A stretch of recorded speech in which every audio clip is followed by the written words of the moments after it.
America's food is banned in 30 countries. The food is killing people. Oh yeah, it's definitely killing people. If somebody were to buy a bag of Lay's potato chips versus buying it in Europe and look at the ingredients, they're totally different. Okay, so let's get into it, because you said that 95% of diseases come from nutrition, right? And lifestyle. And lifestyle. In the World Health Organization, it says that if you eat meat, it will cause cancer. Yeah. Right. So all processed meat, which most meat is processed, because it has to be. You got to think, if you slice something up or kill something, there's no way possible for it to last the length of time that it lasts. I'll tell people, I'll give them a statistics. Like I'll tell them, did you know that processed meats like bacon, hot dogs, turkey meat, things of that nature, processed meats, they are considered a level 1 carcinogen. Okay. And that's not by me. That's by the governing body that determines what is and what isn't cancerous. Okay. The IARC. Okay. So they determine that those are level 1 carcinogens.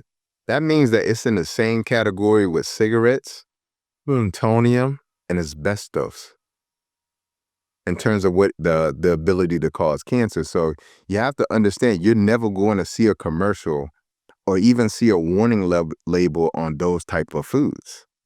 So yes, there's a plethora of information that we have access to in terms of going to Google, but you're never going to see that information. Did you ever think about it this way? The foods you trust most might be secretly working against your health? Well, this is not a conspiracy theory, but a bitter truth.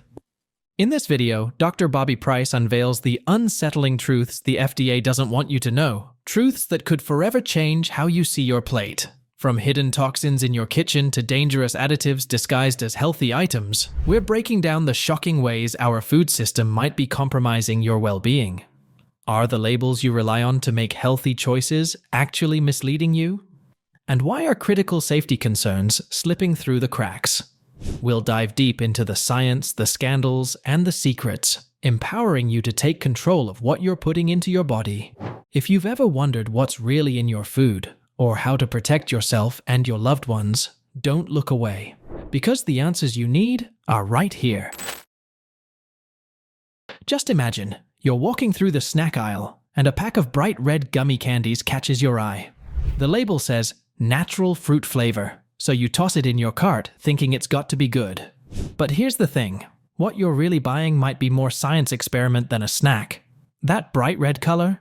It's not from strawberries or cherries, it's from Red 40, a dye made from petroleum-derived compounds. Yeah, the same base used in fuel. And those natural fruit flavors? More like chemicals whipped up in a lab to taste like fruit, but with zero actual fruit involved. With fruit, it doesn't have a label, but it has a PLU code. That's an identifier. It tells you if it's a 3 or 4, it is most likely grown conventional, which means that it's probably been sprayed and possibly genetically modified. If it's 6, it could be either 1. Halfway organic, halfway not. Yeah. And then if it's 9, it means it's organic. Dr. Bobby Price has been sounding the alarm on this kind of stuff for years. He says we've got to start reading those ingredient lists like our health depends on it. Because it does. So all processed meat, which most meat is processed, because it has to be. You got to think, if you slice something up or kill something, there's no way possible for it to last the length of time that it lasts. I mean, if you run a dog over out there and come back 2 days later, it's going to smell, look, and have things coming out of it. That's what flesh does. It's supposed to do that. It goes into rigor mortis, and then all of a sudden it starts to break down. Okay? So how is it that meat can be in this grocery store for weeks and days? Because most of the meat you're eating, I mean, it literally takes, it's in there in the process for months. They did just slice the animal open and then brought it over to the supermarket. Take preservatives, for example. Ever wonder how a loaf of bread can sit on the counter for weeks without growing mold? Clearly, it's loaded with things like BHT or sodium benzoate. Sure, it keeps the bread looking fresh, but those chemicals could be messing with your body. Think of it like putting the wrong kind of oil in your car. It might run fine for a while, but sooner or later, it's going to cause permanent problems. And then there are those fake flavors. Let's talk about vanilla yogurt. You'd think it's just milk, sugar, and real vanilla, right? Nope. A lot of times, that vanilla flavor comes from something called vanillin, a synthetic version cooked up in a lab. It tricks your taste buds into thinking you're getting the good stuff, but it's just a knockoff. It's like buying a designer Gucci bag from a street vendor. It looks nice, but it's not the real deal. Dr. Price's advice is simple. If you can't pronounce an ingredient or wouldn't have it in your own kitchen, maybe think twice about eating it. Your body is not a dumpster, it's more like a high-performance machine. Just like you wouldn't put junk fuel in a Ferrari, treat your body the same way. But honestly, it's not you who is to be blamed, it's the FDA. Let me explain. We all assume the FDA, the Food and Drug Administration, is like a shield protecting us from anything harmful. After all, they're the ones giving the green light for what's safe to eat or use. But here's the kicker. There are chemicals in our food, yes, the same stuff you find on grocery store shelves, that other countries won't even touch. They've banned them outright, but somehow, they're still sitting pretty in the US food supply. When you start to look at the diets of not only African-American women, but African-Americans in general, we by far have the worst diet, bar none. Like when you start to look at what we eat, it is always crunchy, which means fried. It is always salty. It is always sugary and creamy. And it is always processed, the vast majority of it. Nobody is making things from scratch anymore, real ingredients. So when you start to look at that diet that is mostly fried, mostly processed, lots of carbohydrates, lots of meat filled with hormones and antibiotics that affect the hormonal imbalance, the hormone balance in the body, you start to understand why that is literally a prescription for not only reproductive issues, but issues in general. So that's a huge part of it as well. Let's understand this with a little story. Imagine you're hosting a party and you bake cookies for everyone. You double-check the ingredients, making sure nothing weird is in there. But then, one of your friends, let's say they're visiting from Europe, refuses to eat your cookies. Why? They spot an ingredient that's banned in their country because it's considered harmful. Now you're standing there wondering, if it's not safe for them, why is it okay for me? That's what's happening here. And who is making this difference? The FDA. America's food is banned in 30 countries. The food is killing people. Oh yeah, it's definitely killing people. If somebody were to buy a bag of Lay's potato chips versus buying it in Europe and look at the ingredients, they're totally different. They will make the healthier version for another country. There's over 10,000 food chemicals that are allowed in the American population or food system that aren't allowed in other countries. It makes it easier for food companies, gives them longer shelf lives because they're putting so many chemicals in it. So anytime we lobby for healthier food choices in our school systems, in our neighborhood, the food industry is going right behind them with millions and millions of dollars saying, no, we can't do that. Take brominated vegetable oil, BVO, as an example. It's in some sodas as a stabilizer. Sounds harmless enough, but other countries got rid of it because they think it can mess with your hormones. Or azotocarbonamide, a chemical used in bread. It's banned in places like Europe because of potential links to cancer. But in the US, these things are still allowed. It's like we're all in the same game, but the rules are completely different. Basically, a lot of the time, the FDA depends on studies provided by the companies that make the chemicals. Think about that for a second. It's like letting a kid grade their own homework. Of course, they're going to give themselves an A+. Meanwhile, other countries take a better safe than sorry approach. If there's even a small chance something's harmful, they kick it out. This is how the FDA fails you. Toxic metals like mercury and lead are making their way into some of our everyday foods, and the effects can be pretty nasty. Once you hear how it happens, it's hard not to feel a little uneasy. Imagine plants, like rice or veggies, growing in the soil. They soak up water and nutrients, right? But if the soil has been contaminated, maybe by factories or old pesticides, it's like they're also sipping on a cocktail of toxic metals. Then there's seafood.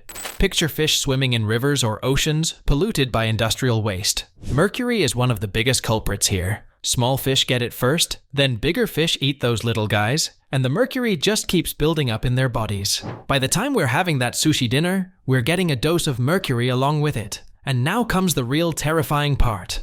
These metals don't just pass through your system like junk food does. They stick around, building up over time, and ruin how your body works. When you think about healing yourself, you have to remember, like, this body is a living thing. The body's going to recognize something real versus if you're eating hot Takis, that's not real food. Your body going to have to figure out what to do with that. And if your body can't figure out what to do with it, it can't digest it. If it can't break it down, it can't take any nutrients out of it. So even if it has nutrients on the label, it can't abstract those nutrients. And it's also going to be very difficult to eliminate it, meaning like you've eaten this food and now it can't go out of the body. So now you got 10 to 25 pounds of undigested fecal matter rotting, fermenting in your gut. And people call it a fupa or a belly. Really what it is, you full of shit. Mm-hmm. Take mercury, for example. It's like a bad Wi-Fi signal in your brain, making it harder for messages to get through. This can mess with your memory, focus, or even your mood. Lead is even scarier, especially for kids. It's like robbing their developing brains of the chance to grow properly, causing learning problems or hyperactivity. Food creates mood. The same way when you turn a box on its label and you start looking at all of those ingredients and none of them sound like food. They sound like chemistry. I was a chemistry major in undergrad. And so when I look at a food label, I'm like, wait, that same ingredient is in pink there. And this is children's cereal. And so as you start to look at these, you understand that the gut is very connected to the brain. And so because you're affecting the gut, you're causing damage to the brain. And here's the kicker. These metals are hard to get rid of. Your body doesn't know what to do with them, so they just accumulate. Over time, this leads to serious kidney damage, heart issues, or even cancer. And it's not just fish or rice. Processed foods can be sneaky culprits too, depending on where the ingredients come from or how they're made. So, you can't just keep blaming the FDA or arrange a revolution against it. That won't solve your problem right away. Rather, you can be vigilant on your own. For example, when you walk into a supermarket, it's easy to be drawn to products labeled as low-fat, sugar-free, or all-natural.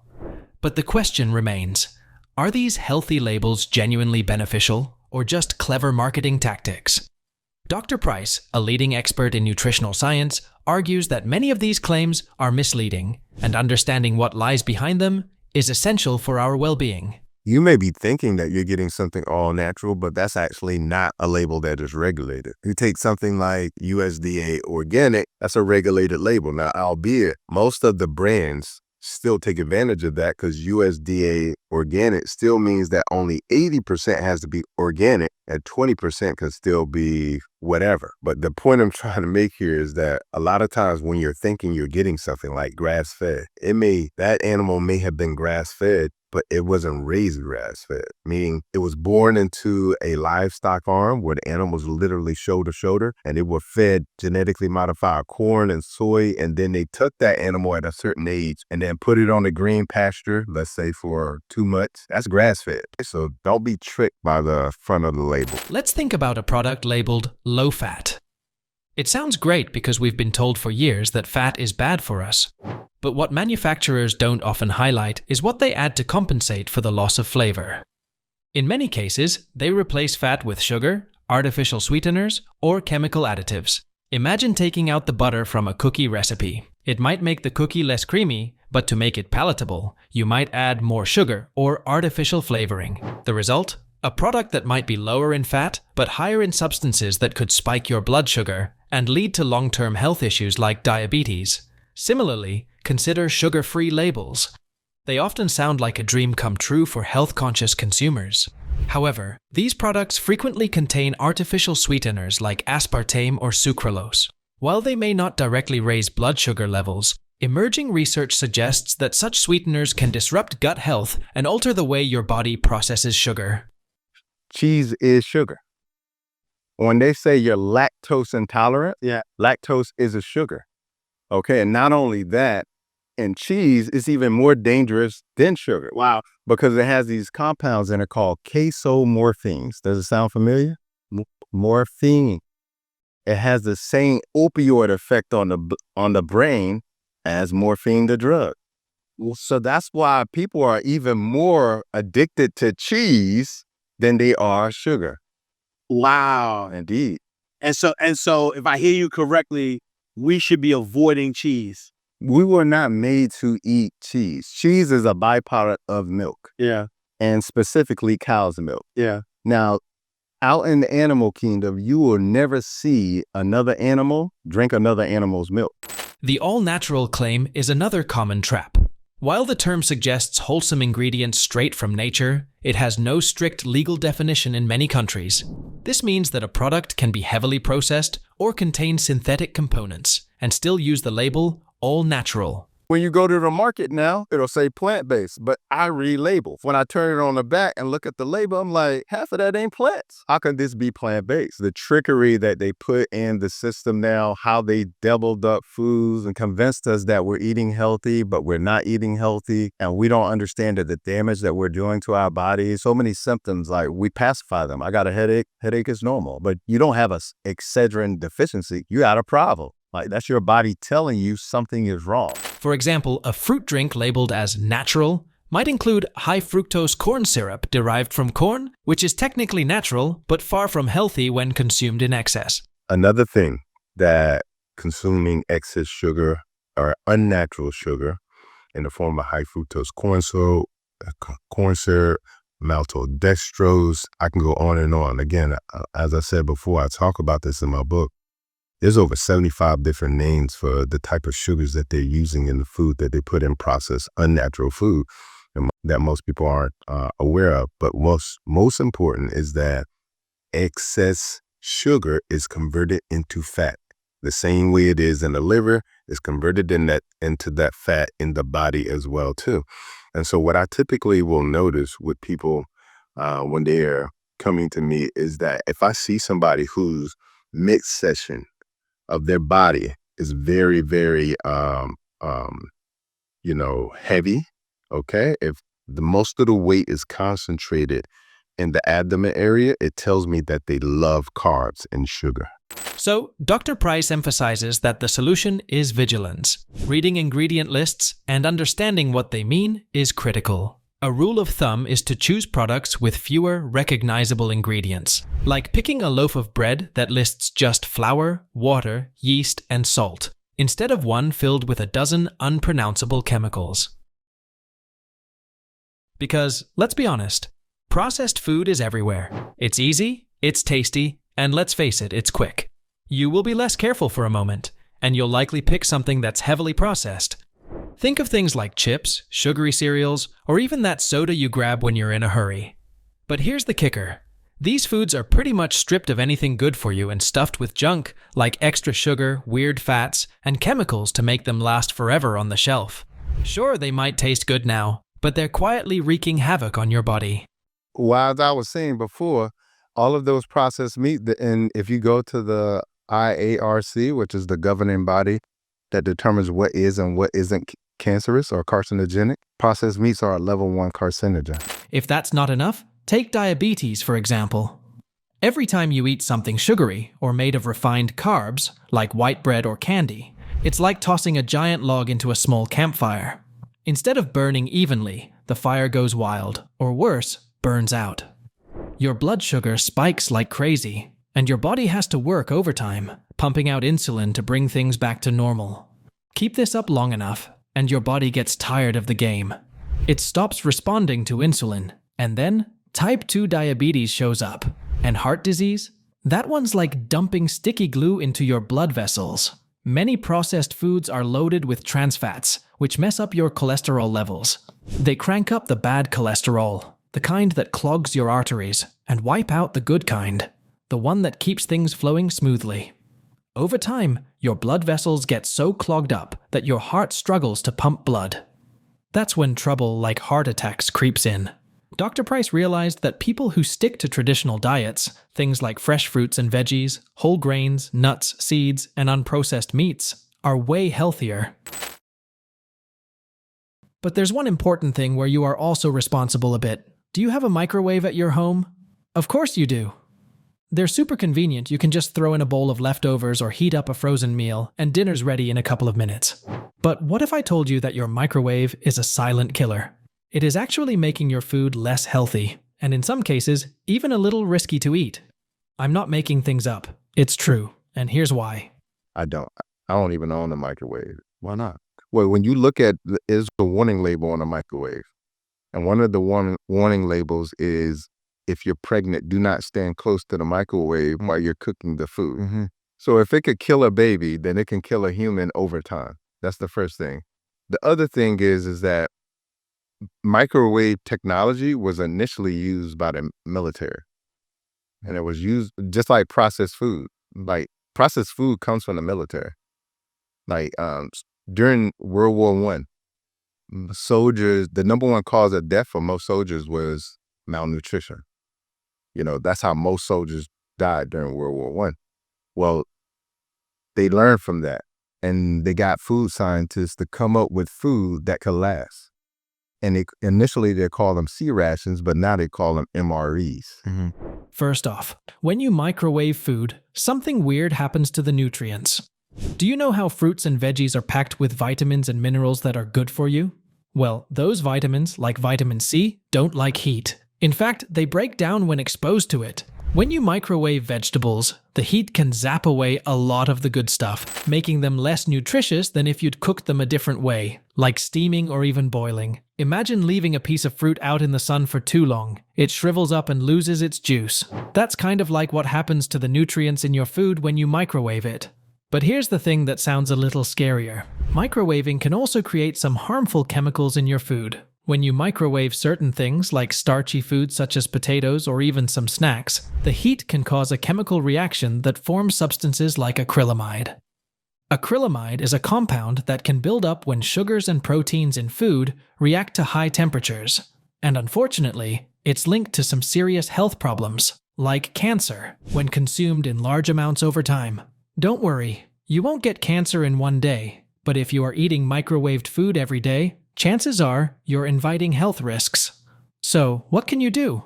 Throw out your microwave? No. If you're going to use your microwave, try not to overdo it. Use lower heat settings and don't heat things for too long. Also, make sure you're using microwave-safe containers, because some plastics can release nasty chemicals when heated. And when you can, try other cooking methods like steaming, which helps keep those nutrients locked in. But before the foods reach your microwave, when you're at the grocery store, make sure you go for organic fruits and veggies. They're grown without spraying any harmful pesticides. And if organic isn't an option for you, don't stress. Just make sure to wash your produce really well with water. Some people even soak their fruits and veggies in a vinegar water mix to help get rid of any leftover chemicals. And avoid all types of processed food as much as possible, and stick to whole foods only, like fresh fruits, veggies, and nuts. They don't come with all those extra chemicals, and they're way better for your body. All protein initially comes from plants. Okay? I want you to think about this for just a moment. What are the three primary animals that people eat? Chicken, beef, fish, pork. Okay. You look at all of those animals, are any of them carnivores? No. None of them eat meat. So if you're eating something that didn't require meat to build its own protein, then why do you need to eat that to create your own protein? There's also something you might not know about certain foods themselves.